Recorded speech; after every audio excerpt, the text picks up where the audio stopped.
Hai, Assalamualaikum dan selamat sejahtera semua. Jumpa lagi dalam kelas Cikgu Aisyah. Kelas apa? Kelas Matematik Tambahan tingkatan 5 KSSM. Tajuk video kali ini, bab 2, masih bab 2, tajuk pembezaan standard kandungan 2.3, pembezaan peringkat kedua. Okay, dah belajar pembezaan biasa kan? Pembezaan peringkat pertama dah belajar. Okey, jadi dia punya standard pembelajaran. So hari ini, video kali ini dah tonton, mesti murid-murid dapat tentukan terbitan kedua bagi fungsi algebra. Okey, jom kita tengok apa benda yang kita nak belajar hari ini. Okay, cuba kita perhatikan, katakan kita ada satu fungsi y sama dengan fx, kemudian kita nak bezakan. Kita bezakan. Okey, ni dah belajar kan? D per dx tu bermaksud bezakan fungsi fx ni, kita akan dapat dy per dx. Ni maksudnya kita bezakan fungsi fx, kita dapat pembezaan ni lah dy dx, ataupun kita tulis dalam bentuk f prime x. Ini merupakan terbitan pertama. Okay, terbitan pertama kita. Jadi sekali lagi, d per dx tu bermaksud kita bezakan siapa? Kita bezakan fungsi fx tadi. Okay, kita akan dapat pembezaan dia iaitu dy per dx, ataupun kita tulis dalam bentuk fungsi f prime x. Okay, kita dapat terbitan pertama. Okay, kalau kita nak bezakan sekali lagi, kita akan tulis macam ni. D per dx tu bermaksud kita bezakan. Okay, kita bezakan siapa? Kita bezakan dy dx tadi. Kita bezakan dy dx tadi, kita akan dapat terbitan kedua. Jadi D kuasa 2 tu sebab sini lah. D dengan D. Nampak tak? D dengan D jadi D kuasa 2 tu. Dia ada 2 dah. Dan D square y per dx kuasa 2 ni bermaksud terbitan kedua. Ataupun kita tulis dalam bentuk function ni f prime double prime x. Inilah terbitan kedua. Senang je. Okay. Jom kita tengok macam mana kita nak buat. Actually, dia cuma, dia punya konsep ialah kita terbitkan sekali lagi saja. Kita bezakan sekali lagi sahaja. Okay, kita tengok contoh buku teks muka surat 49. Okay, tengok contoh 11. Ya, soalan pertama, cari dy dx dan terbitan kedua lah. Cari terbitan pertama dan terbitan kedua bagi fungsi y sama dengan x kuasa 3 tambah 4 per x kuasa 2. Okay, caranya ialah yang pertama, kita suruh cari dy dx kan? Okay. Kita ada y sama dengan x kuasa 3 and then ada per ni kita terus bawa naik atas jadi 4 x kuasa negatif 2. Jangan lupa kuasa bila naik atas jadi negatif. Okay. Baru kita bezakan dah cantik. Dy per dx. Bezakan dia. 3 bawa ke hadapan. Jadi 3. Ni kita senanglah cantik. Kita bezakan satu persatu kan.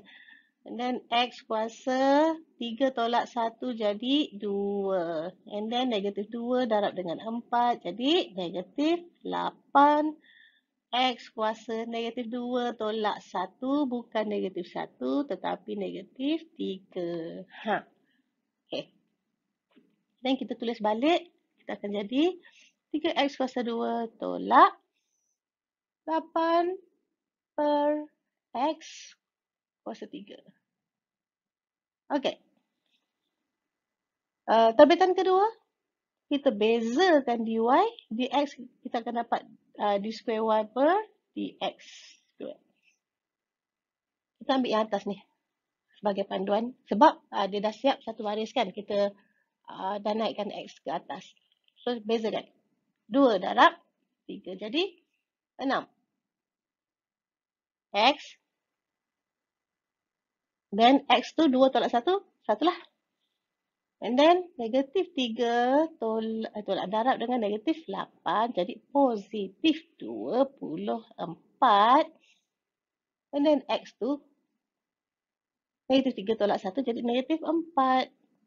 Jadi jawapan kita ialah 6x tambah 24 per X kuasa 4. Macam tu je. Senang kan? Okay, soalan B. Jika fungsi G, jika Gx sama dengan 2X kuasa 3 tambah 3X kuasa 2 tolak 7X tolak 9. Cari terbitan kedua G apabila X sama dengan 1/4 dan G terbitan kedua bagi G apabila X sama dengan negatif 1. Jadi apa first step kita? First step kita ialah kita cari terbitan pertama and then cari terbitan kedua. Untuk dapatkan terbitan kedua, mesti cari terbitan pertama terlebih dahulu. Okay? Jadi Gx kita dah ada ni. Kita cari terbitan yang pertama. So 3 darab 2 ialah 6. X. 3 tolak 1, 2. And then 2 darab 3 juga 6. X ni tinggal 1. And then ini 1 darab 7 tolak 7. X dah habis. Okay? Sebab 1 tolak 1 kosong. 9 tak perlu dibezakan sebab tak ada X. Dia membezakan terhadap X. Betul tak? Okay. Kita dah dapat terbitan pertama. And baru kita boleh cari terbitan yang kedua. Darabkan 2 darab 6 ialah 12X. And then 1 darab 6 tambah 6. Ini tiada X. So, abaikan. Jadi, terbitan kedua bagi G ialah 12X tambah 6. Maka, dapatlah kita gunakan terbitan kedua ni untuk mencari terbitan dia apabila X sama dengan 1/4.